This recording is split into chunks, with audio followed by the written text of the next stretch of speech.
আসসালামু আলাইকুম এভরিওয়ান। ৭ই আগস্টের পিটি রিকোয়ারমেন্ট চেঞ্জেস নিয়ে কিন্তু আমরা সকলেই খুব চিন্তিত।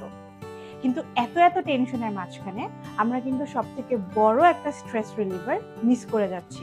প্রফিশিয়েন্ট ইংলিশ লেভেল আর সুপিরিয়র ইংলিশ লেভেলের ইচ ব্যান্ড স্কোরের স্ট্যান্ডার্ড কিন্তু বেড়েছে, বাট কম্পিটেন্ট ইংলিশ লেভেলের ইচ ব্যান্ড স্কোর স্ট্যান্ডার্ড কিন্তু কমে গিয়েছে।